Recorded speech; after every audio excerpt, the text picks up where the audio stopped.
Hi, I'm Lady D Denise Gomez, and I have exciting interview segments and features inside the zone. For recording artists, you can sing? Well, Inside the Zone, second Thursdays at 7:30 p.m. is for you. Writers, share your story now, man, in From the Author Zone on third Thursdays at 7:30 p.m. Mail Zone has unbelievably juicy stories of love, heartbreak, and triumph. 7 p.m. has never been this good. On Mondays, it's news, talk, engaging features at 7 in the Monday Drive. And Center Stage has everyone talking on Thursdays. Be a part of the show. Email me insidethezone@gmail.com or call me 914-304-2592. I got a mortgage customized to fit me. Same day pre-approval on my loan. Wow! Lower mortgage payments, so I have money to do more of the things that matter. Happiness is owning my own crib. Take advantage of our same-day mortgage pre-approval plus customized financing of up to 100% and enjoy low monthly payments. Happiness is home. Own it with VMBS.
Well,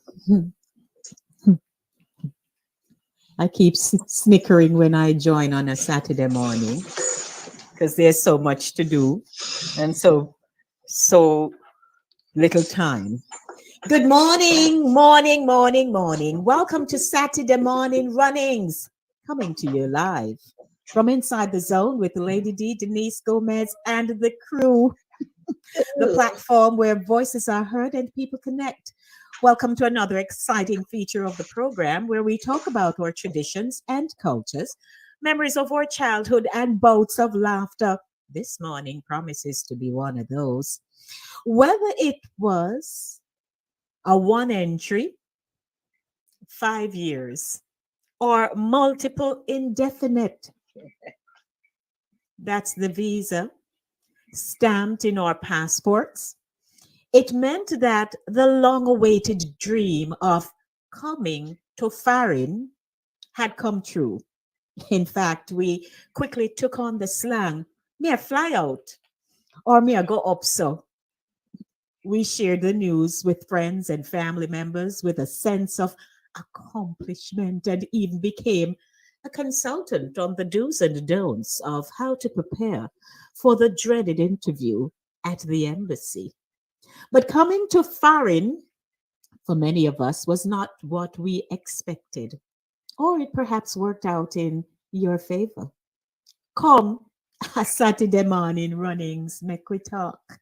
So joining me are Sherns, Shernette Midnight Brown, Brainbox Jackie, I Tyson. fired a Jackie this morning.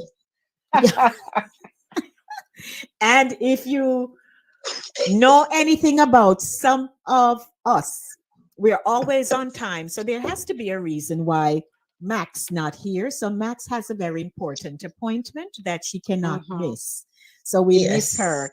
Jen should be joining us. So we're looking forward to that. So ladies, morning. Good morning. Good morning, Saturday. darling. We are, Yeah. if you notice. Janet, how you doing? How you doing now? Yeah. Me all right. Me not get the accent yet. Oh. Living in England for quite a while, you pick up on certain things, All right. Oh, I like that. Look somebody know. How do You look do? fly. You look fly. You look very fly. What you say, fly attack me? Fly attack me? No. Oh, No. no. You look like you're going to fly. Yes. Oh, Yes. no. Is it, I come. How you go? One or the Me take other. a 6 week trip, and turn foreigner. Me tell you. Foreigner. So me just Accent. come, so accent. Accent. You know one lady we can give you one nice story is gonna be like that. Okay. All right. Okay. Lordy. So Yeah, man. guess who is first joining us this morning? Andrea. Morning, Andrea. Oh yes. Hi, Andrea. Andrea. See her. She said, loving the creative looks. Yes, sir. Tonks. Morning, Vero. We got to put our best foot forward, so there it our is. best face. We have to put our best face forward. Right. That too. Andrea said she never have to carry no ties to the embassy. Jackie, you look like a tourist. That's what Andrea says. What? 6 weeks worth? So good morning, everyone. Please don't forget to share the link and let them know that we're going to talk about Farin, because there are many stories that you all have to share, and we would like to hear. Una see how my cheeks them. I'm adjusting my light. Because I am the travel agent and producer and stuff. I can't really do the raps because I have to, be in the professional space. All right. Yeah, but I came out this morning and I am loving how you guys are looking. Coming to Farin. Farin could be anywhere your Farin is. That's it. Brenda. We're Brenda Jamaicans. says she loves our outfits. Yes. You hear the H synopsis. Brenda. Morning, Brenda. How many people you know? You share the link with anyone you know? You send out the link there.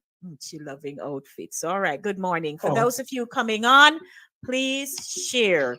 We are going. I'm almost at, I think, 600 or something like that. Oops. Yeah, we're getting there. So we're getting there. But we cannot get there if we don't have full collaboration, right? So morning, Carlton. Good morning here. Doing laundry, but happy to be on the program. You guys looking fabulous and full of vibes. Thank you, right. Carlton. Carlton is a yardie, and he's here. Not in he's here. So, but anyway. So sure, Vera. So we're looking fabulous. That's what when you're going to foreign do. You dress up. So, ladies, as we're talking about coming to Farin, we all have our own, especially the first time stories, because my first time, I'm telling you, I'll share that later. But I know that you ladies must have had good memories or bad ones of your very first trip, because, many of us were born in the rural parishes, raised there, or from the city, Kingston. City Montego Bay, in the city areas. And over the years, we saw that buzz of excitement when people were traveling. back in the day. It was it was an event because you invited people and transportation was provided, whether it was in a true. It's true because them time, you had Raving Gallery, and that was a big trip. Kind of one. They were going Raving Gallery, right? So everybody there had the wire fence on the Raving Gallery, looking against the wall and the wire fence. And as you look, and truthfully, as you looked over at the wire fence, you picture yourself, one day walking on that surface and going up into that aircraft and having to turn and wave.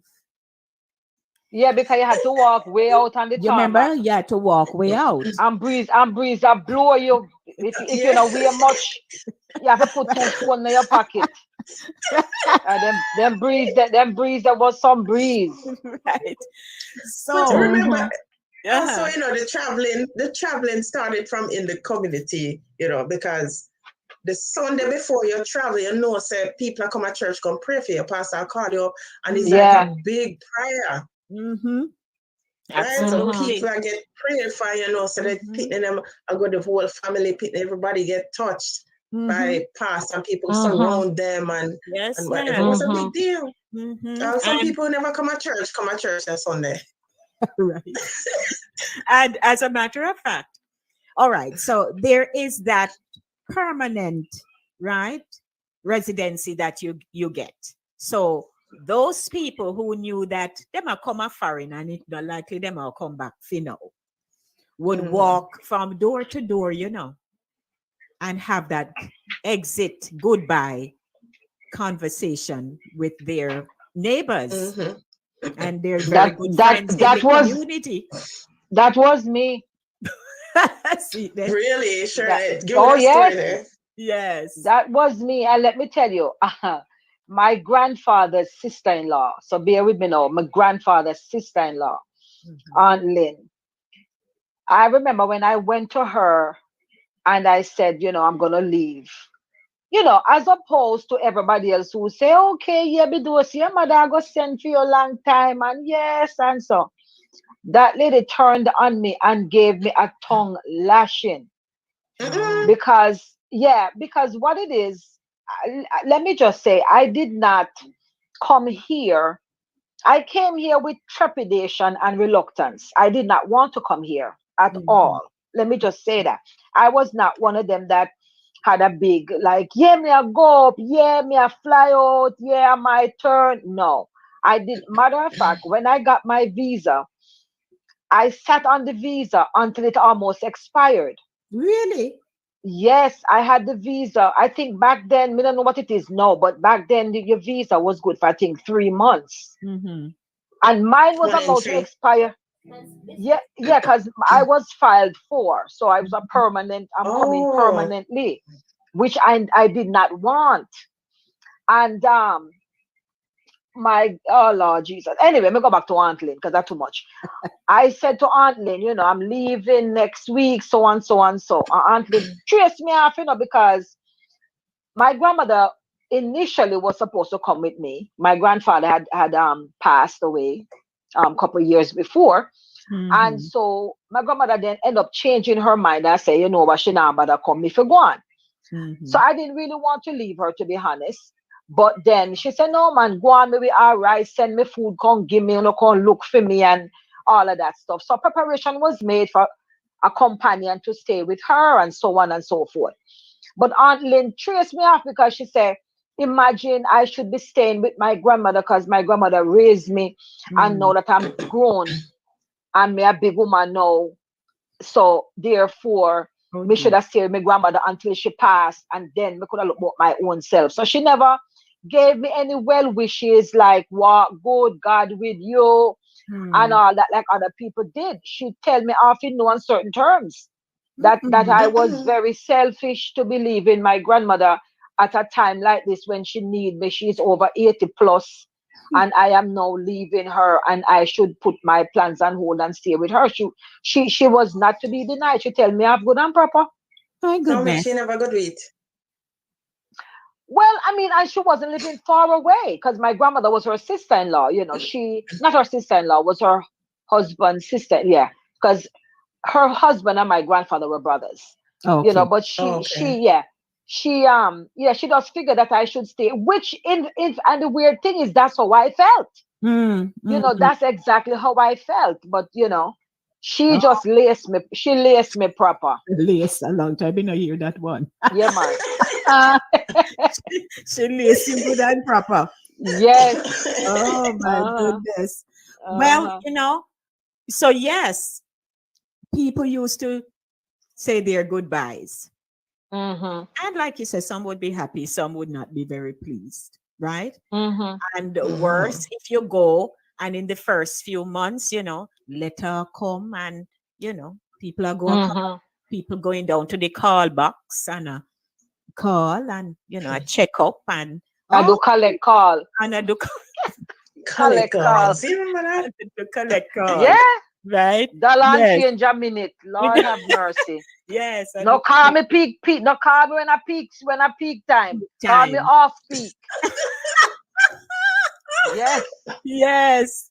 So you know, we have seen it, but in terms of the transportation, I remember seeing people pack up in the back of Mass Papa's truck.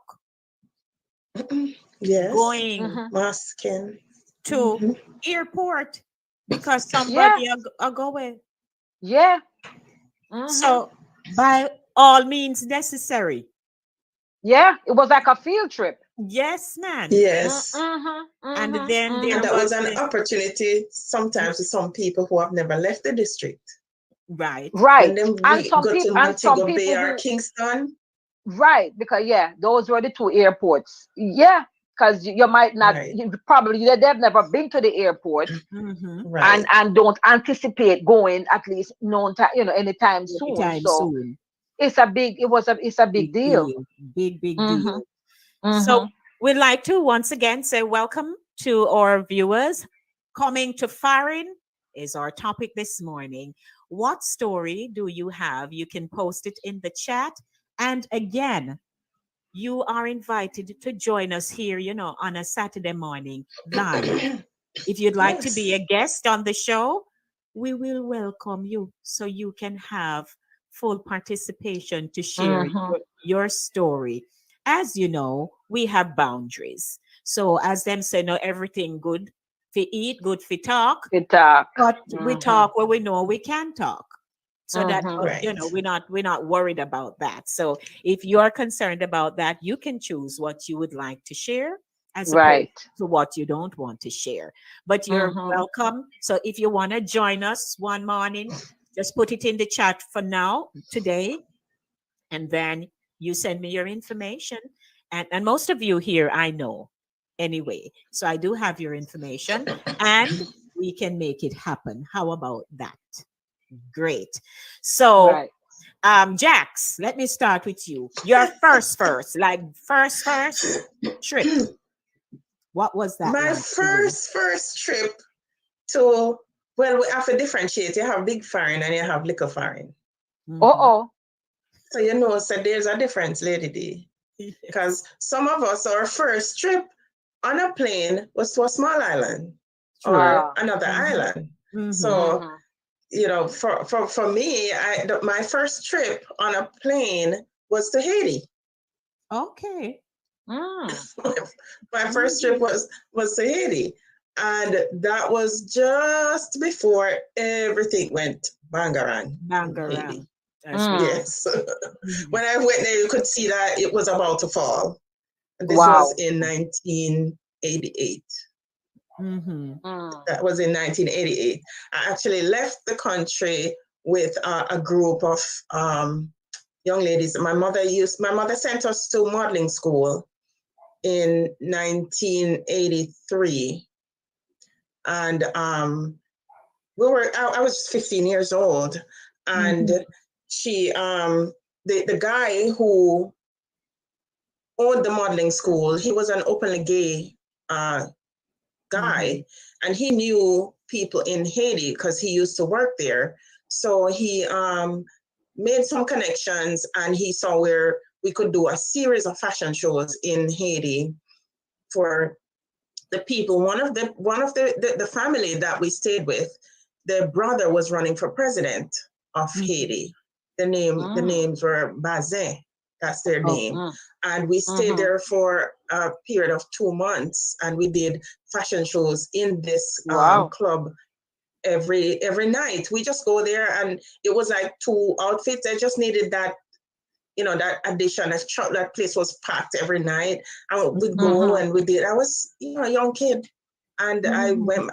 My mother insisted that I stayed with him personally and not in any place else. So I stayed in the room with him because I knew I would be safe. She knew I would be safe, and I was safe. And and he was very protective of me. So we went, did our 2 months fashion show, and came back to the island, came back to Jamaica. And it wasn't until years later, after I started working and stuff, I took my second trip to Cancun, Mexico.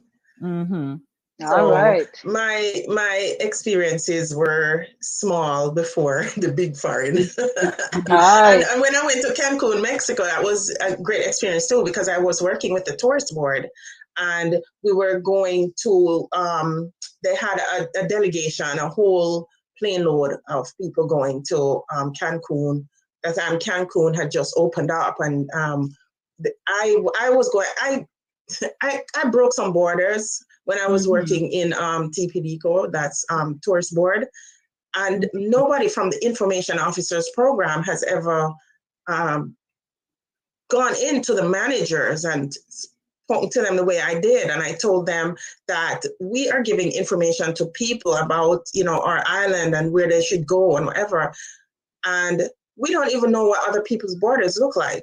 Right. And I was working directly in the cruise shipping department.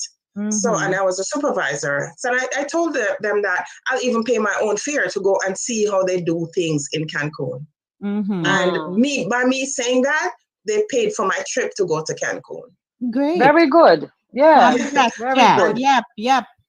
And it was a great experience. I wrote a report, came back and presented it to them. And then afterwards, my next trip was to Miami Beach Convention Center for the big cruise shipping convention that they have during the springtime. And that was how it started. So your early beginnings, you had some great experiences. Yeah. Yes. Kudos to you. Congrats. So for me, my very, very first trip, I was a part of the National Concert Choir out of the Church of God of Prophecy. So there was a festival of choirs that was held in Nassau in the Bahamas. During the rehearsals, I didn't see financially the way I could have gone, so I wasn't going.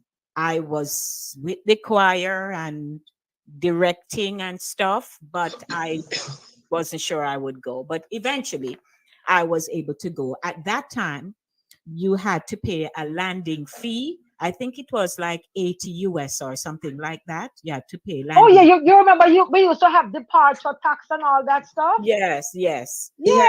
So in Nassau, you had to pay a landing fee. And we all went, a contingent of us, like over 60 people. A lot of us went. The numbers I don't recall. And it was held at the that well-known hotel. In Nassau, Bahamas. Yes. Oh dear, forget the name of it. Yeah. Some H. What was it? What is the name of the hotel? Anyway, but we dressed up in our bandana, our bandana skirts and white top. And nice. We performed, and the guys were in the bow tie and thing. It was nice, man. And but Nassau is very, in terms of the geographical layout, it's very small. You can literally just drive out the island. Yeah, I was there in 2019. Yeah. Right. Yeah, so it's small. So that was from in the late 80s, 90s, late 80s. Yeah, late 80s. So that was my very, very first trip. We had a good trip and fun, all of us. We sing and do we thing, and it was awesome.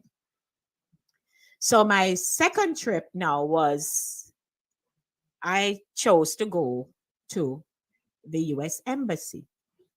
So I got a letter from the national overseer at the time, Lesmond Graham, who gave me a letter to say, you know, I'd like to visit and thing. And I went, whatever little bit in the account, nothing to write home about, but I say I'm going anyway. So I did the preliminaries, man, and go the day, you know, and walked up to this gentleman, and I just put my documents, slide them under. I said nothing to the man. He opened it, he read, he looked at me. He says, and how long are you staying? I said, for the duration of my trip. Me not tell him 2 months, me not say 5, I don't say 6. I just boldly said to him, for the duration of the trip. So that could have been anything. He looked exactly. He looked at me. He didn't ask me if I have this or that, any ties to absolutely anything. And He just said, okay. And he looked, I'd gotten a letter from my job. So it's an American-based company. So he looked at that and he just said, all right. And he stamped. I was trying to peek, but you know, you can't see. So he stamped. And I took the document. I told him thanks. And I went out, you know, looking at the passport till me reach out. A lot of people don't. Right. Because, yeah. Because some people, you know, the moment they hand them the book is one praise report, one inside of the people place. Yeah. I don't like that. Or out the door, them a jump up and carry on. Yeah. You know, so when I went out and looked, he gave me a 1 entry. I said, that is quite fine.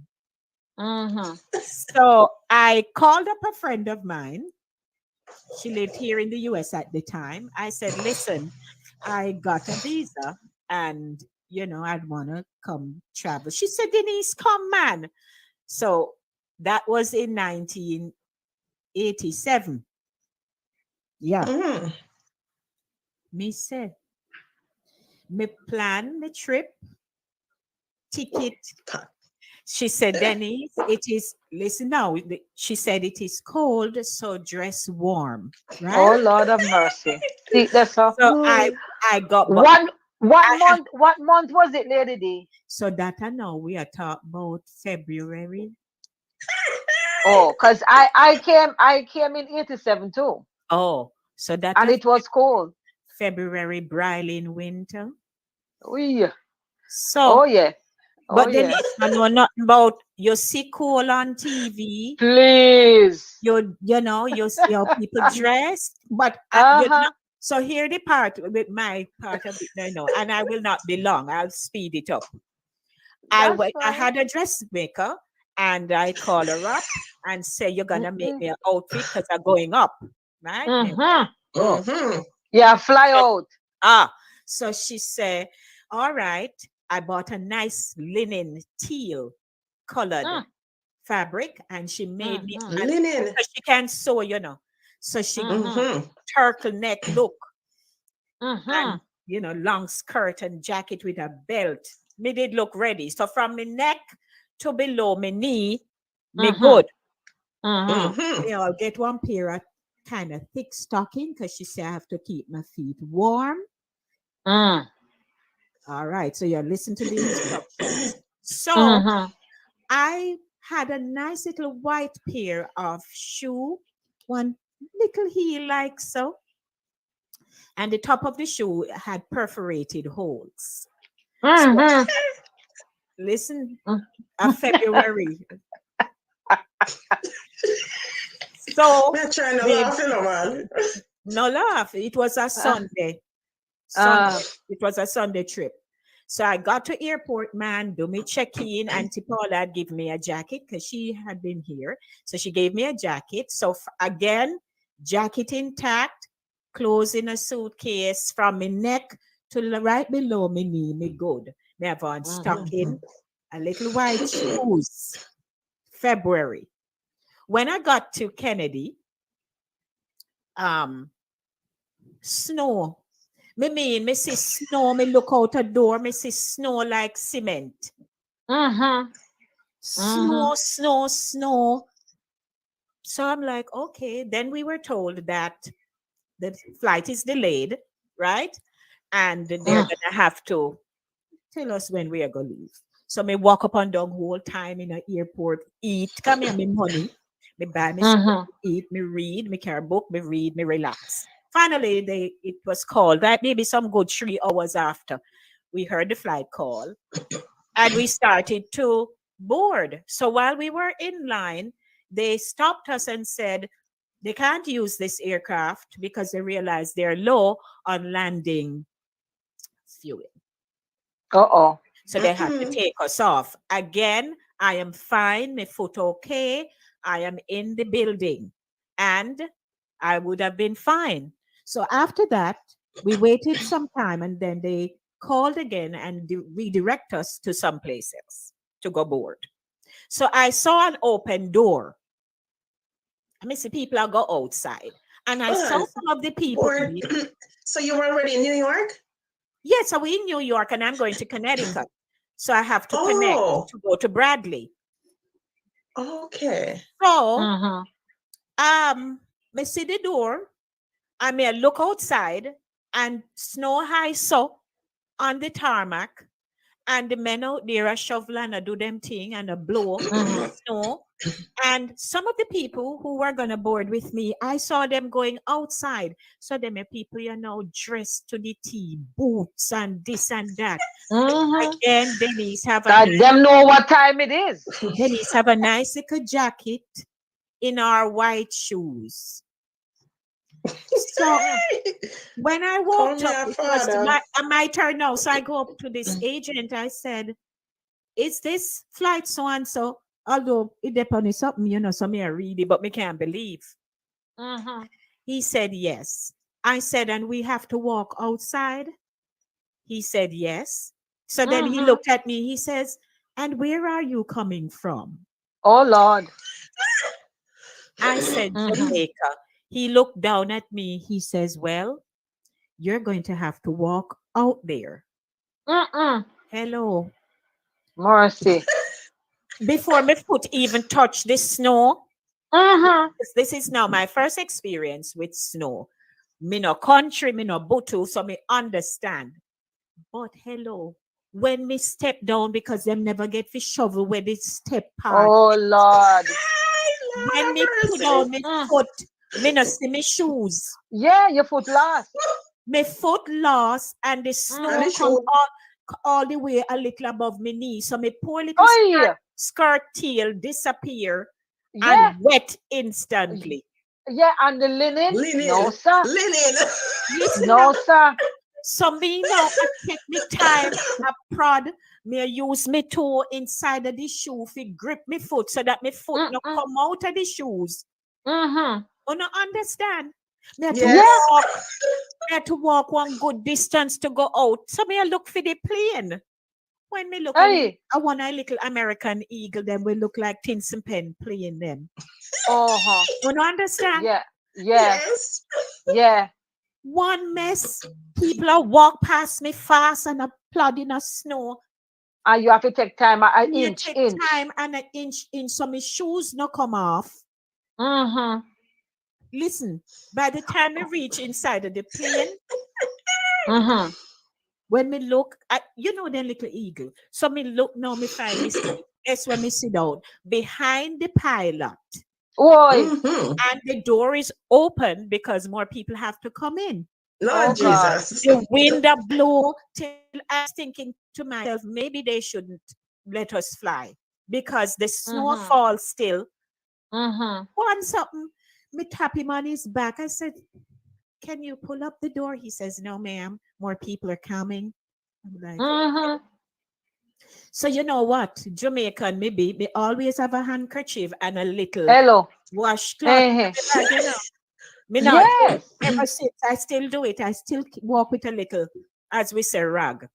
Yeah. Me take out, you know, me have to take my foot out of the first. Me have to wring my skirt tail, water a drip. Yeah. You hear me? Me have to Me wring feel the it skirt feel. God tail. know. Me take God off the no. shoes. When me take off the shoes and do so, ice a drop out, water a run out.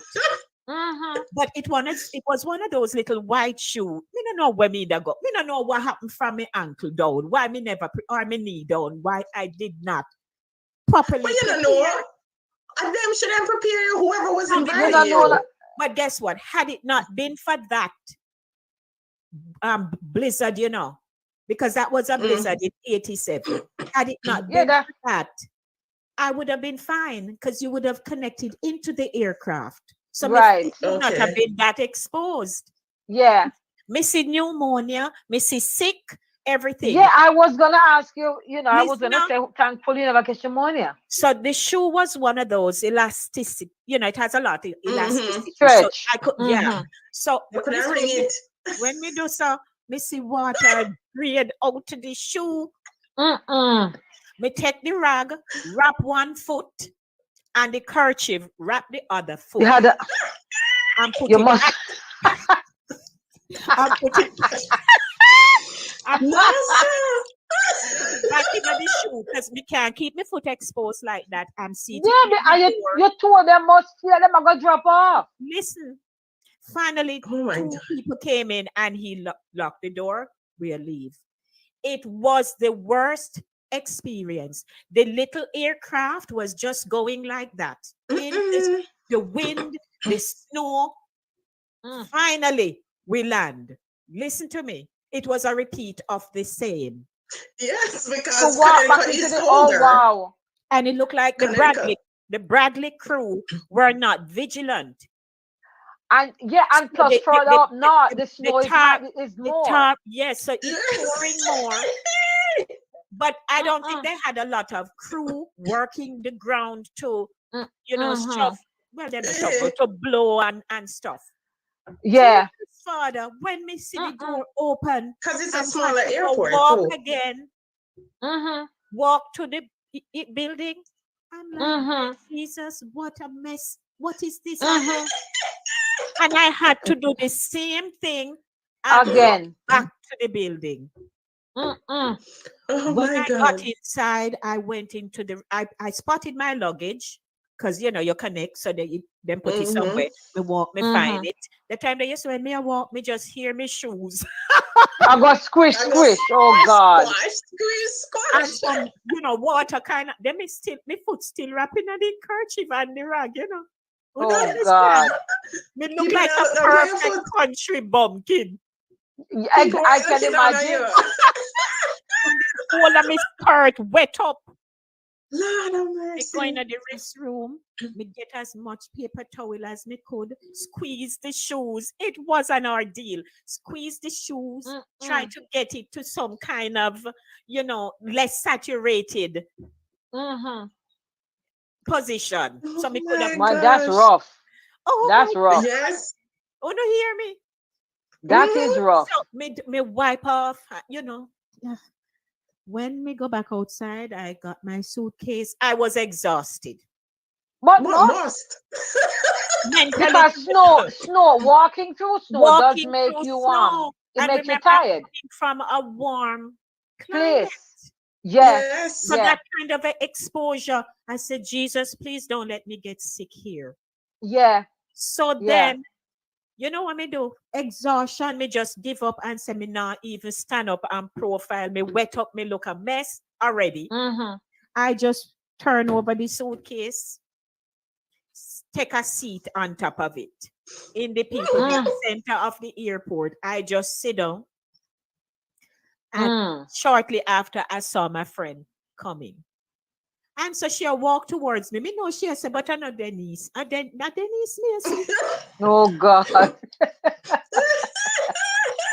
And so she comes over. She's like, please, why are you sitting on top of your suitcase? Why you wet up? And a whole heap of question. I'm like, you know what? just make me go. Me say, what? How far you park? Because at this point, I'm like, exactly. I am not doing this no more. I said, where are you parked? She said, right out the front. I said, good. And we got the suitcase, and I went out. I wet. She had to put. Oh God. Yeah, Oliver would say that was a tumultuous experience. Yes. Yes. And so that was my very first trip into America. Wow. Every time I tell people about it, they laugh, but they understood. But that's the worst I've heard. That is the worst I've heard. I've heard. No, the first time I experienced the winter like that coming to, it was my first time. No, it was my second time to the Northeast, because my son's father lived in Connecticut, and I had come up during the summertime, so I never experienced the cold. So I came up in the summertime because I was en route to Ohio to visit a friend of mine, my brother and a friend of mine.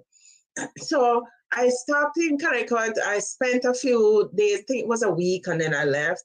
So the weather was warm because it was in June, and I had 3 weeks from work. So I came up in the summer. It was good. So I came back the December. He said I should come back December. Lady D, he went to work, and he said he won't be able to come to JFK to pick me up because now they don't have a connecting flight to Connecticut.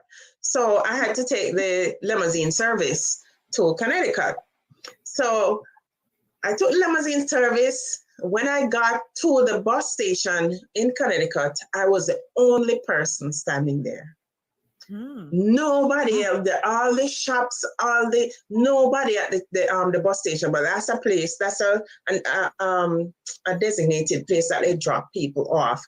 So, but what time of day was that? That's nighttime. What time of night? Yeah, night. By now it was like 9 o'clock. And he didn't leave work early. And while I was standing there, and the man said, "Be careful out there because it's gonna be a snowstorm." It's a snowstorm. They didn't even know what the man thought. The man said snowstorm. Yes, and then that's why nobody was out there. Everybody gone put up already. Exactly. All I had was one of those like those college jackets with the stripes on the side. One of those black. That's all I had on because like I thought jacket. In Jamaica that warm, so that was what I picked up. That's all I had. You see when we stand up there and the snowstorm starts. And the wind start to the snow all in your face and all over. Me run go behind one staircase and go stand up. And all when I stand up behind the staircase, the breeze just blow the snow, pure snow, and me a peep out and me a shiver. Me listen, me take out almost everything out of the suitcase and put on. Drive a piece, that's what they have. Lord, hush, Jackie. I'm a peep on the car next to me, so one car pull up, and it wasn't him. And about after the third car, I realized he might want to want me there, because no one have no cell phone, because I'm a cell phone days. If you had a beeper now. So me run, I could barely walk. Me couldn't feel my toes. Me couldn't feel my finger. Me couldn't feel nothing. So why you stand up for? Me said, but you come late. And him come and carry me go on. I think it was a Dunkin' Donuts, buy me hot chocolate so me could have warm up. Listen, I've never felt that kind of cold before. Them something that deter people from really coming back to the United States. Let me tell you something. Them foreign cola is extremely unfriendly. You hear me? Telling you. And no matter how you try to explain to somebody in Jamaica how the cold feel, them still can't get it. Them still can't get it. But with me, when I was coming, I was supposed to come in the summertime. But because I never want to come, me just never come. Because back in them days, like Lady D was saying earlier, people get them visa today, tomorrow, them gone. Like say, well, then Jamaica the worst place.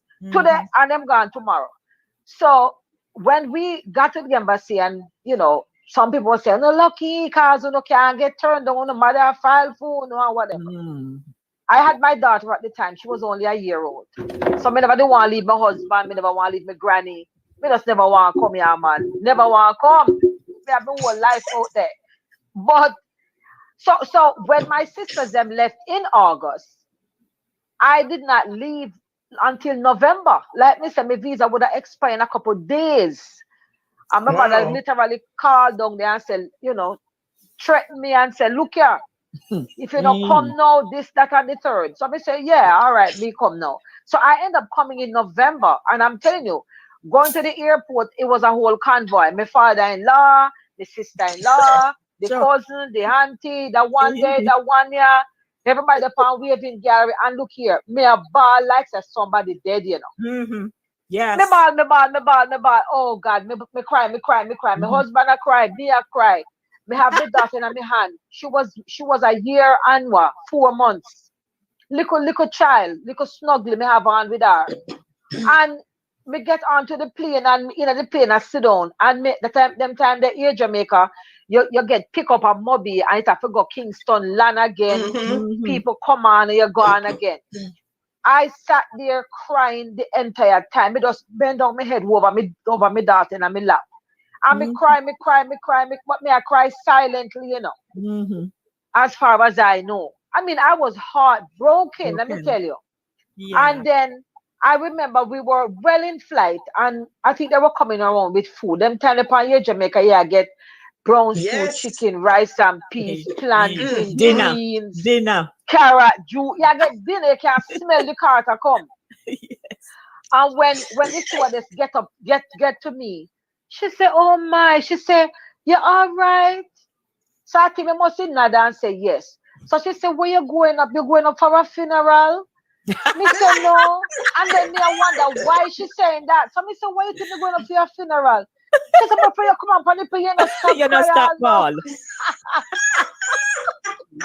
So me say, because me no want to go.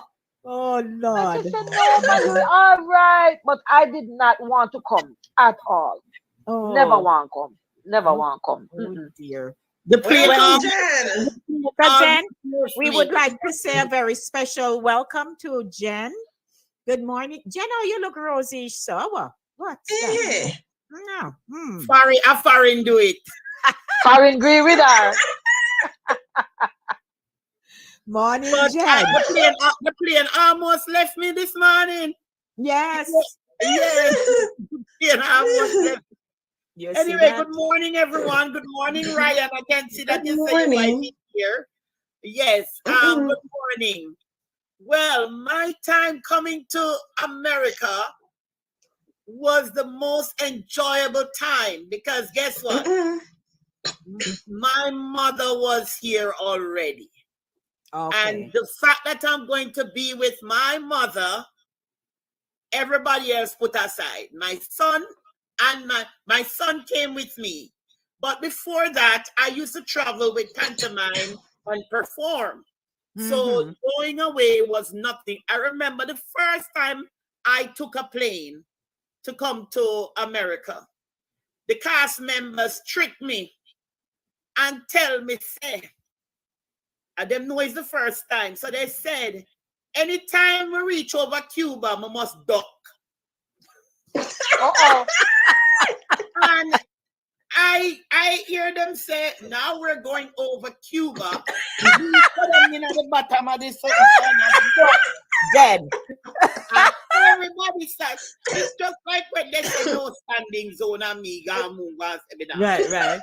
It's fool, you know? No. When you reach over Cuba, just duck. Everybody start laughing at me. I said, what is going on? They trick me. Because nobody else now duck, only you one. No, nobody and me want to duck because me the first take the plane. But when I was in the plane, I never see so much teeth. I did kind of afraid because, and then my ears was cocked up. Oh, and yes. And then I had to chew the gum. Yeah. Bring a gum and chew it. Right. But my first time in a plane was so, I'm telling you, I lived in Franklin Town, so the plane always go over our head. So when it go over, and I always look up in the air and say, one day I'm going to go on that plane. When I was a little girl, one day I was gonna go. So going to Farin was a delight for me. But the sad part is that when I came, it was like how Jackie said, it was near to snow time. The snow never started fall yet. But when I saw the white powdery thing on the day, I think the time they, when me coming up, it was like, I think it's in 1994. Snow used to really fall, Really fall. Nowadays, nobody now gets snow again. And when they're getting it, but we haven't been getting a lot. But places are getting dumped. Yes, climate change and all that did make it shift. But people still get dumped. Yeah. So when I came in the Bronx and the snow time was approaching, and me never get much winter stuff. My son never get much winter stuff. So, but I wasn't working yet. So I was in the house. I was supposed to leave at a certain time, but I don't know if it's fine now for me to say it, because I am now a citizen of America. But most of us, when we came, we overstay our time because we now go back to Jamaica.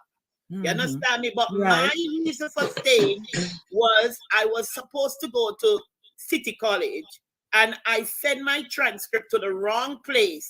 So at that time, they were giving student visa in America at that time. Like you could go and apply for it. But that same year, they stopped it. So I just say, you know what? Me just go stay because my mother is here, my son is here. Where me I go back to Jamaica for? So I became. I'm not proud at that time, but God made it that way. That I was an illegal immigrant. Nothing is wrong with it now because I'm now a citizen. But being an illegal immigrant was not an easy thing because you couldn't work, you have your son to support, and a lot of things going on. But my mother eventually filed for me. You understand? Okay. And over the years, you understand that you weren't necessarily illegal. I never let nothing stop me. Miss Jen is one of the toughest women ever. Nothing never stopped me. That's right. I clean the floor. I go all in the snow, go work in a people's house. They never afraid to say. I'm not afraid to say because some people think to them, make them he say them come with gold spoon in their mouth. But I work, I clean, I go like I never see stove before sometimes. I behave like I never see clean floor before. And there's a lot of things that it humbled me. Humbled me. From a teacher in Jamaica to come and clean people's floor. It humbled me. Yes. Allowed me to learn that, that we have to sometimes, them say if you want good, your nose have to run. Yeah. And I want Jennifer. America, and I lived that life. And today I can say I'm a proud graduate of the Nova Southeastern University with my master's. So you can build yourself in America. Right, ma'am. And that's what I did. So I'm proud that I took that Air Jamaica plane behind you, that Air Jamaica used to run. And I came here and I had a good life because even though they had the struggle, to me, it was a good life. Knowing with my mother, eventually my father came and my sisters were here and so eventually everybody came. And so to say, okay, the family is together. Is here. Yeah. Thanks for sharing, Jen. And, a lot of us have had some really hard experiences here in this country. But the resolve is, me day already, what you going to do? But you just go through it. Yeah. And not give up and keep fighting. And, we are from a nation where we are taught to sup up things. Yeah. Tears are come. What you ball for? You Yeah, we buck not your in the toe. mall. You get You know? lemon, you make some, you use it to make lemonade. Yeah, Turn your There hand, you go. turn your Right. hand. Yeah, because some people come, some people, look, I thank God for, my mother because, she filed for us. We came, when we came, when myself and my older sister were grown women already, put it that way. I was already a mother, I had my daughter with me and all of that stuff. And she said, look, you're going to live with me until, you're working, you can go on your own and all of that stuff, which was good because it enabled us to go to school. We could go to school full time, although I went to school and had a part-time job because I had a child and all of that stuff. But some people come here under some really rough circumstances and they have pulled themselves up by their bootstraps, so to speak.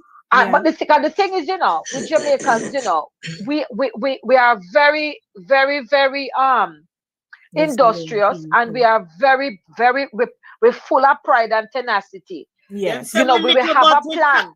Then say we little Talawa. Talawa. Yeah, and we will work at it. We will work at it, chip away, because we have a plan. Like you will come and you will say, look here, I might have to suffer for a year or two, but this is my plan. Just like Jennifer said, you do this job, you do that other job, because a few people actually come here and are able to step out of the occupation that they had in Jamaica and come to it straight here. Yes. Even educationally. I remember when I was to start school, and even my transcript and stuff, they were kind of like questioning, what does this mean? Back then you had GCE and, O-level, A-level subjects. CXC was kind of new. But I had CXC, I had GC subjects, and they were like, what does this mean? This don't mean anything to us. Yes. I remember when I was going to, I don't Hold on, Jen. Let her cut. It's okay. No, I remember when I was going to Lehman College, and I was, I applied for it, and I went to Michael Teachers College in Jamaica, and it's so surprising. Lehman College took 90 credits from Michael Teachers College. Yes. And I said, oh my God, I don't have to go to the undergrad for 4 years, or I only went there for 2 and a little bit. You understand me? Because they took the credit. So I was proud that I started in Jamaica, and then when I applied here, they were able to take the credit from Jamaica. So they recognized Jamaica a lot. And that wasn't the case years before. No. So those changed, those rules changed when you started going to Lehman. But if I may also say, Sister Sharon, people come here. Unlike you ladies, I didn't have anybody here. The only person I had, especially up in the Northeast, was a cousin, my mother's first cousin. And after I left I came here, my son's father insisted I should come here and have the baby, and I didn't want to come. Just like Sister Shani, I didn't want to come because all my family were in Jamaica. And he said, you should come here and have the baby. It would be easier for you. And I said, okay, because when I came here like July 17, and Christoph was born August 31st. Okay. Wow. And you were in advanced pregnancy, Jackie. Yes, that's how close it was. But I wasn't sure, and I was always a skinny person. And I came through that airport. I just had on a big shirt, had straw hat, and a pants. So you think, I was just doing a big clothes. And August 31st, Christoph was born. And I left his house to come to my cousin's house to stay in the Bronx. And he went his ways. Things changed from there, and I had Christoph, and having that child there, and was there with her, and she said I could stay there.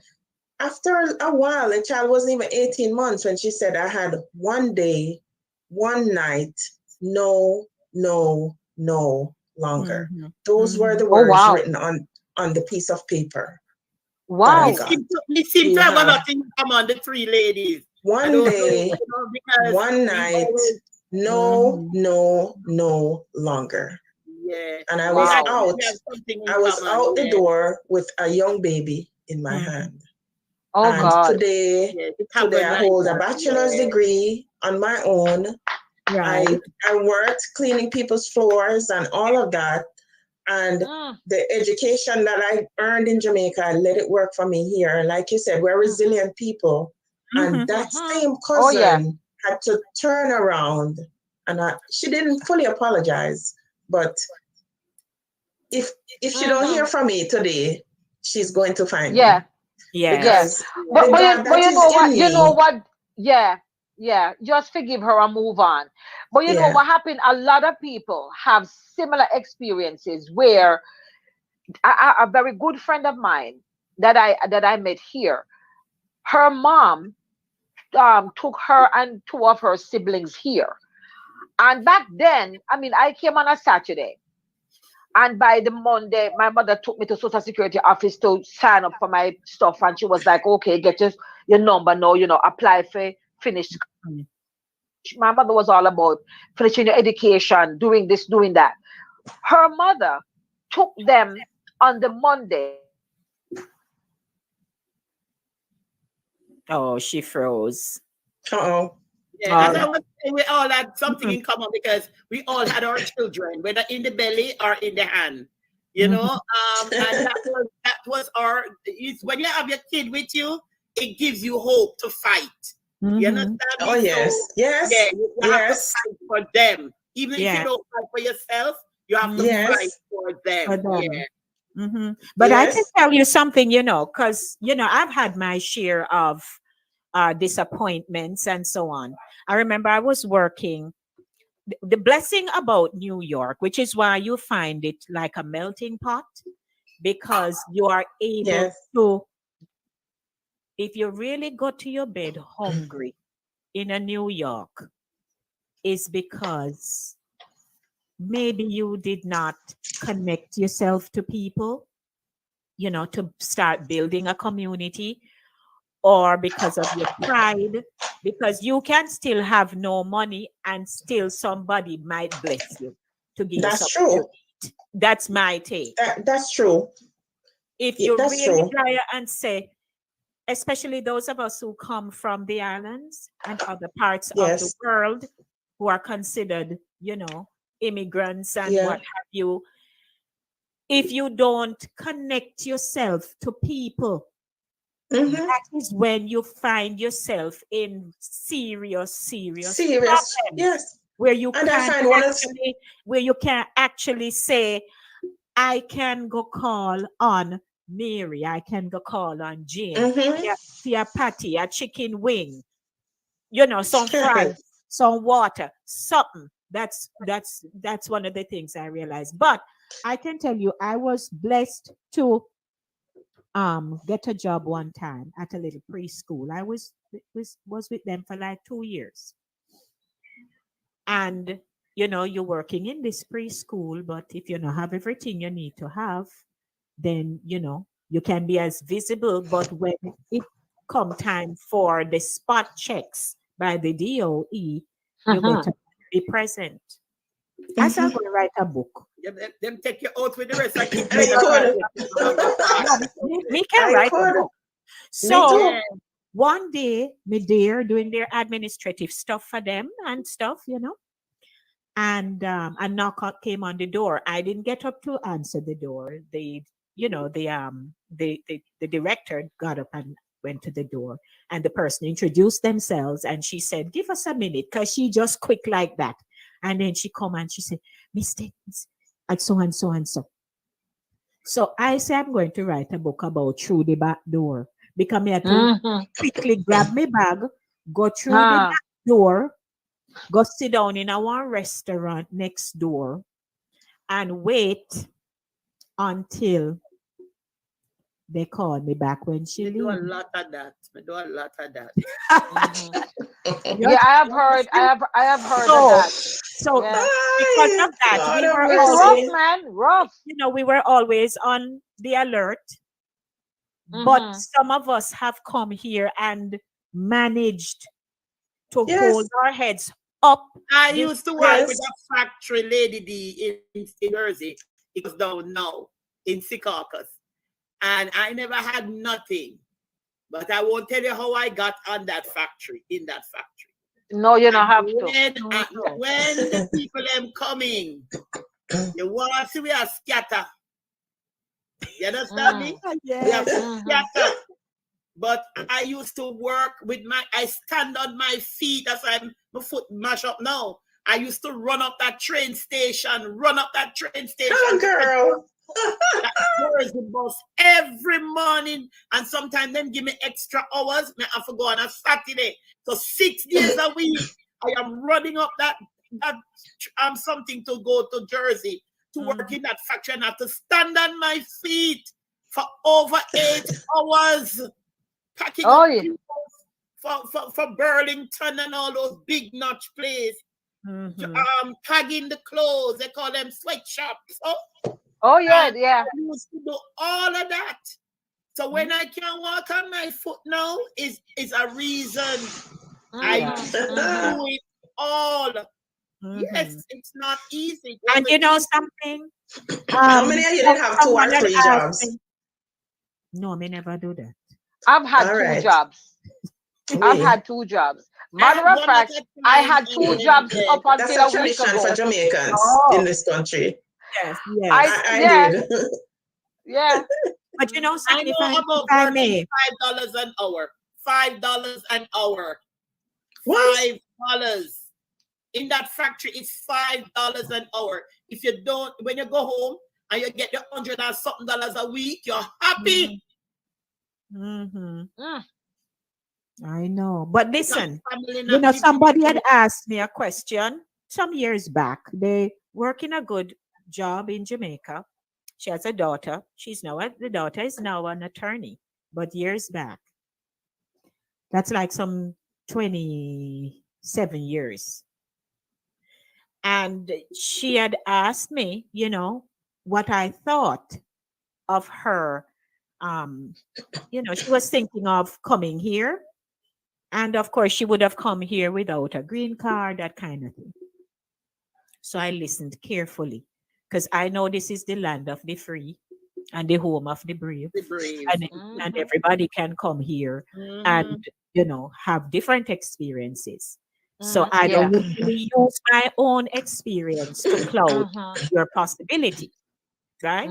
Your dream. So I listened and then I said, listen, because we're in the same age group. I said, for people who are coming here in their 40s and have to start over, because you're going to start over. You're not walking into no office as a CPA. You're going to have to make some kind of adjustment. And when you major people that you have to make an adjustment, they sometimes feel that you know really want them come, but because there's a big difference between you living in Jamaica, working in Jamaica, taking a vacation to come to a foreign country, wherever that is, and just spending a week or 2 and coming up with your dollars, shopping, going back home. You don't live the life in that country. $1 is $1 anywhere you go. You go. So you can come up and see us running through the door every day. Can't get to talk to you. Take you out when we can. Give you accommodation. All the necessities. But the reality is that if you're going to come that much later in life, expect, unless a door is opened for you right away, expect that you're going to have to go through the hoops of starting all over again. Starting all over again. Because when I came here, I was 27, right? I was 27 and I still don't reach where I want to go yet. Right. All right. You still want to accomplish. You understand me? A lot of people say, but did I have this? When my sister came, she came on the teaching program. So she had already established because she was coming to a job and she came as a teacher, you know, with her, you know, and then them always I look and say, oh, you no reach nowhere much yet. I took almost 13 years before I get my green card settled out. Exactly. Everybody's experience is different. So is that you and you come here with everything because you gonna get a job. But I had to struggle it through cleaning. Where could I could even go to a bank and say, I'm going to save. May I just add, that has changed, especially for the Chase Bank and like some community banks. You can open an account. What I find out is that for many of us, unlike other nationalities who help each other, provide information, we don't do that as much. So if I tap into something like the possibility of opening a bank account, I might not tell you, but a long time people can open an account. You just need to know who to talk to and when. Well, believe you me. All right.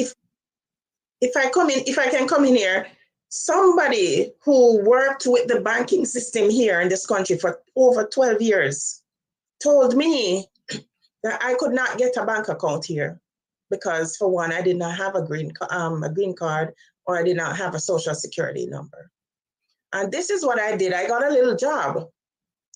I went to the job one day and I was on the computer. And this was early when they just started, when you could chat with someone, like you go on your bank or you go on a site and you see something that says chat. I went on a Citibank. I just went on the Citibank, typed in Citibank. And the very first thing that popped up was something that says chat. I clicked on it and someone actually responded and said, how may I help you today, or something like that. I thought it was like a robot, but it was an actual person. And I said to the thing, I explained, I said, let me be frank. I said, I am in this country. I'm living here now. I do not have a social security number. I do not have a green card. I don't know where that came from on me, because normally they tell you, don't tell people these things. Right. And here I am telling this to a bank.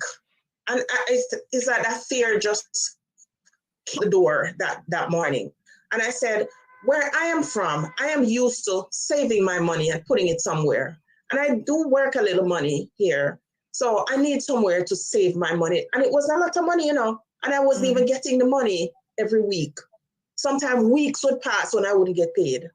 And I said, I need some place to put my money. And the person on the other end said, that's not a problem. She said, I'm going to send you the address to the closest Citibank near you. And I gave the person my address, and the person said, I'm going to send you to the closest Citibank. And this was a Citibank over by Pelham Manor, right across the bridge. That's why to this day, I still have your account there. I went over there and I explained to the person, the personal banker, I explained to the person what I encountered online and the chat and whatever. And they said, that's fine.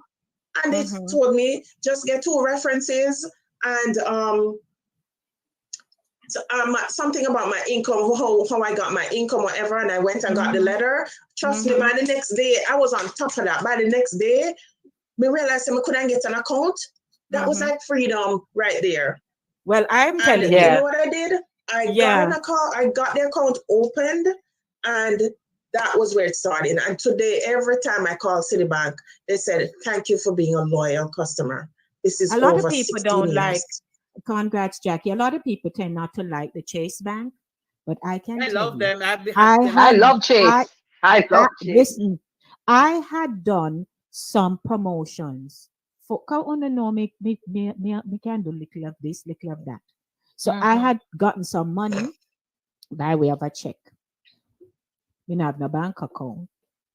So me did walk into the bank and go up with my passport to the teller. She must have did new. And maybe she see the passport and think America passport. So she had cashed the check. Or a divine intervention of the Lord. Yes. So she are you right? She cashed the check. Yeah. So when they gave me the second check, Me go back again, proudly up to. And when that teller looked at it now, she said, "You don't have an account?"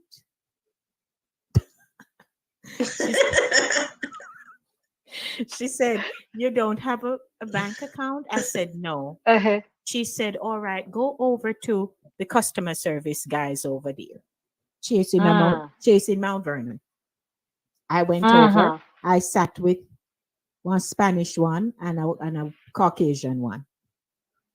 And they were the two most helpful representatives, may I tell you. They said, do you pay rent? Yes. You have a rental agreement? Yes. You have, all right, you have your passport, stuff. They said, all right, get the rental agreement, come back tomorrow. Me no wait. Me too. I went back the following day. They sat me down and I walked out with an account. Yes. Wow. And so as we are having this, we're disclose what is important, not absolutely everything. But as we are sharing, a lot of people who are here and you're out of status, because of the people you are connected to, they have not been very helpful to you. True. You have to connect to people who. But can you take a pause there in regarding the same thing? Because somebody that I met, she explained that same thing happened. She was working, she had her money, she didn't feel safe where she was living to put it up in there. She wanted to have an account, but she was not able to open it on her own. And her aunt said to her, "Well, I'll keep it for you. Why, until, you can do it yourself." And she said when she kept a log of how much, every week this, every week that. And she said when she got up to 10 grand and went to the aunt and said, "Okay, no, I want to make certain moves." The aunt was like, "Well, me did borrow it, Me did borrow it. Yeah, there was nothing there. Nothing there. So, and I'm sure there are other people with similar experiences because they can't do it for themselves. And these are not strangers in the street you're asking. These are people that you know. Well, it's usually and you ask people. them. I just have it to say that our own people, I'm sorry, I love my Black people. I love them very much. But sometimes you have people who are connected to you. As I said, it's people who you know. But you have reputable people. It's like crab in a barrel. They don't want you to succeed. So they always hold you back for you not to. They succeed. Well, it's not even a matter of, Jen, it's not even a matter of holding you back, Them just see as an easy target. They're known better. And also, we could do another show with this. Our experiences having come here, whether you come straight way, side way, you stand under the door, you creep through the window, however you reach here. Having gotten here and are living here, the experiences that get, the good, the bad, the ugly, the indifferent. Because some of our own people will see us as easy target. Them know say you're green. You're green. You don't know nowhere. You don't know the ropes. And you are either they volunteer or you ask them, or it is just expected that they would show you around and help you get your foot in the door certain places. And they take advantage because with this woman working hard, she had a child, she was working 3 jobs, she hardly sleep because she had plans. And her aunt, she said her aunt is a older person, and like a somebody where young and up and coming and probably want to go shopping. It's an older woman, and she would literally take her money and say, "Here." And that woman used every cent. She was not able to give her back any money to say, "Here you go." And she know that the girl was relying on her. I used to wrap up mine in a paper bag and stuff it where grass never grow. Nobody. Till when I buy my first bed, me pull my mother say, "Then where you get that the money for buy that bed there?" Me that.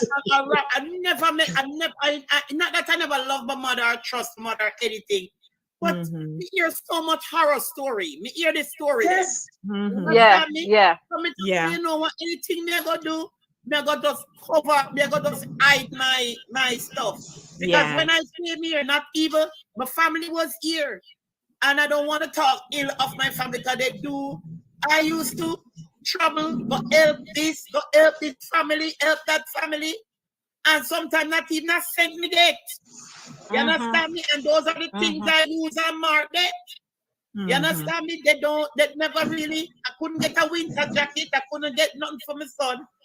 It's strangers, but God, thank God for the churches. I was going to say that, Jen. That's what I wanted to come in with. The churches.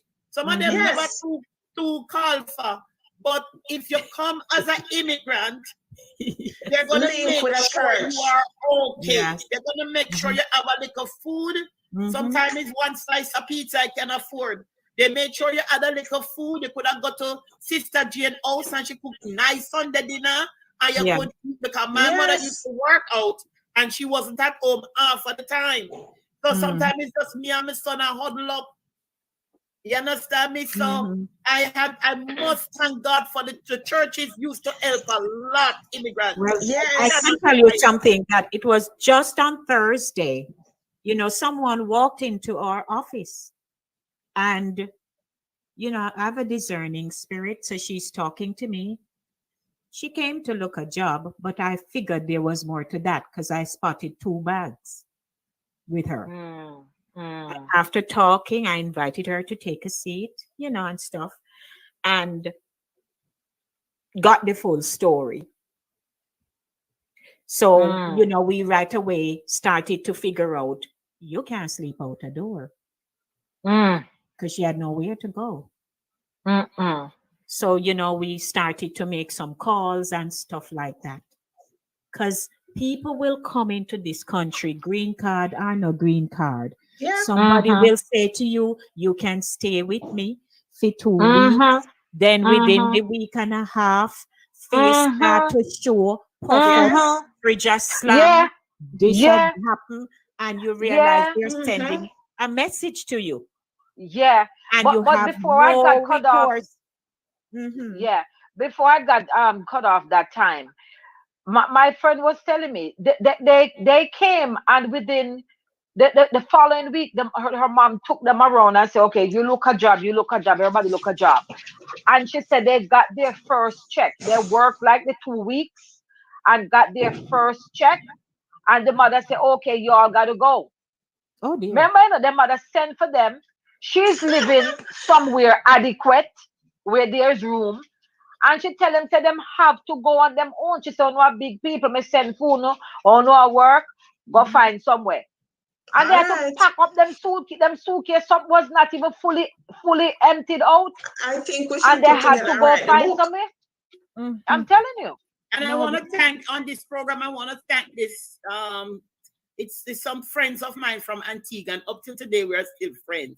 I remember they used to live in the South Bronx. They're in Florida now, and there's this South Bronx. And this lady used to work upstate. She used to work as a nanny, and I don't know how we make. It's a strange meeting, but on the train sometimes you sit down and talk about your problems, and I think that's where. And I learned to paint, so I painted Montague Street Bagel Place. I don't know if it's still there. I used to climb on ladder and paint that place. You understand me? I used to paint buildings in Manhattan on skyscraper buildings. You understand me? I used to paint, right? And that's how I met them. And I'm telling you, every weekend when she come down from her job, she would say, come, Jennifer, we're going grocery shopping. She full her cart, she full my cart. And I could take home a whole bag of grocery, me and my son, you know, because I've had that experience. Up till today, her name is Baba. Up till today, they're from Antigua. Up till today, we are still friends. She was the one who encouraged me to come down when I had the little problem with my son and the company in New York. And she encouraged me, she got the place for me and everything. And today we are still friends. So sometimes they say, good friend better than pocket money. Oh yeah. Yes. When you link around, she wasn't the most intelligent woman, but she was a giver. She was a giver, yes. So as we're God bless sharing, her. we don't want to leave out our very Faithful audience. faithful audience. Yes. I tell you, faithful Ryan, pick audience. up yourself. So Andrea says she wore a jumpsuit when she first left for Canada. What color was the jumpsuit, Andrea? So Brenda says, true Jackie, big Farin and little Farin. My first one was Cayman. She went to the Cayman Islands. Hey dear Ingrid. Ingrid had sent me a note. Say, oh no, them no give her for her visa yet. And she go much time. Oh, God. Oh dear Jesus. Oh God. All right. Jesus, Brenda yes. says, my story is too long, but I'll say my son in the Air Force made it a little easy for me. When I told them I haven't seen him in a few years, which was true, the gentleman said, pick up in 4 days. Sure. That's how very she got All her. right. very nice. Okay. And of course, Andrea was expressing that she feel it for me with my experience of my first trip to America. Viola says, coming to Farin was something. I came in November. Was something. When I came in November, I came outside when the breeze took me. I wanted to run back inside. Yep. And Ingrid is so sorry for my story. Okay. Hey Ryan, we see. Wait, Ryan, you know, tell us how you come a Farin. What is that about? Let's see. And that's a big me up so. Yeah, so we all would make the New York Times. Yes. And he said, oh my gosh, poor thing. Thank you. It's a rub up with some rum. Don't lie, Makal. So Charles says to this day, I still want to go back when winter comes. I know the feeling all too well. All right, Ryan, love the outfits. Yeah, Farin, where you go? Oh wow, and it's raining outside. Oh, it's raining for you? It's raining for you? It's not raining. Oh, here. we have Well, fall has fallen. Oh yeah. We're getting You some pull out cold your breeze sweater here. now. Last night in Connecticut, me mean to say door open, me na sleeveless. But it wasn't so bad. It wasn't so bad because I was moving, you know, I was pretty much near the stage area after, you know. But hello, we can feel I it am in coming. AC. I am in AC right now. Okay. Let's see. All right, my love. Okay, so I'm just going through to see. People are laughing, having funny moments, but because we were talking so much. Yes. Yes. Yeah, we never take a pause. This show need an extension because I know. we're just skimming the edges. Yeah. Some of the stories we haven't even Yeah. touched. Oh yeah. Cause you see, when I arrived, you know, me talk about when me get on for my flight. But it's when me arrived, I also was wearing a skirt suit, you know, Lady D. Skirt suit, and my daughter have on short set. Are you talking about November? You understand? Short set. Short set. Yeah. Short set she have, because remember, my mother sent these clothes for us to come up from in the summer. Right. But I stayed till the fall. And then when I got here, and then me have my luggage to pick up and the little cart to go get and all of that. And my daughter just take off running, you know, at the airport, just a run. And I'm me alone. Oh God. It's not easy to travel with a young child alone. Yeah. Yeah. My son was like 5, so he was big enough. Okay. No, So Charles was 16 says, months. Oh, Charles, he says, no matter how I chew the gum, my ears hurt for days. Yeah, some people have it bad. Yeah. Very, so very bad. Brenda says, my first winter experience, I stood on the walkway in Manhattan and bawled and kept saying to Hush, Brenda, and kept saying to myself, look how Jamaica warm. When me I do America, couldn't feel my toes and fingers for a long time. Charles says, my girlfriend, that is how some family and friends work, especially if they see you got potentials, you know. True. Yeah, them True. always think that you're going to excel better than them. I tell you. Yeah. True. See, Ryan mentioning, that will be the title of my book, The Back Door. Through the Back Door. There's a restaurant like that, a Jamaica restaurant. It's called The Door. The Door. It's just The Door. In Queens. In Queens. So here is Charles. He says, Lord, tell me about it. I had to stand 12 hours. I work for $7.25 an hour. Oh God. Jen, even that was one of my jobs, Jen, going out to the door to do wine tastings when I was working with the wine company. That time the door was just coming in. I used to go out there and do wine tastings. With my creativity, my first job was cutting eyebrows. I used to go down and cut people eyebrow and get. I used to cornrow kids them here. And cornrow, you remember? Me used to cornrow kids here. You remember? Yeah. We used to cornrow little things. To make little money. Never hungry in America. Me tell myself that I will never be hungry in America. With all my talent, I used to go on the train and sing. I used to sing on the train. Really? You understand me? So let me tell you something. I have been through it. So yes, I know ma'am. It's a land of opportunity. And if you want good, your nose have to run. So Charles, he says, if you have an IT number, you can open an account. Yes, you can.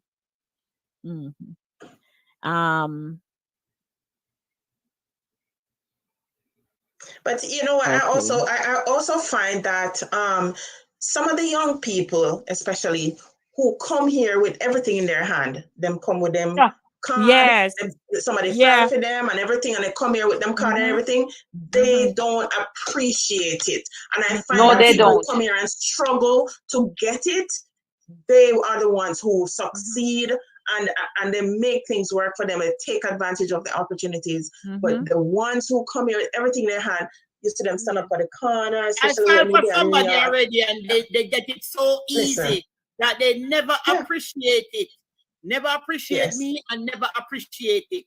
So, so sometimes when you work hard to get to it, sometimes when the people don't help you in Jamaica, like the Jamaicans are kick you out of the house. Me feel say they kick out of the house or they something make you even think harder and think more. Yes, maybe you that the house there, you'd have feel say everything good. But because you were thrown out, which is bad, it really hurt. But it make you even a stronger person. And you make you want to even work harder at what you're good at. Yes. So as we're wrapping up now, I appreciate you ladies for sharing snippets of your experiences, and we all have them. I find, as we had discussed in a previous program, that in our culture we are talk nothing tell we business, nobody nothing know, and again that's within reason.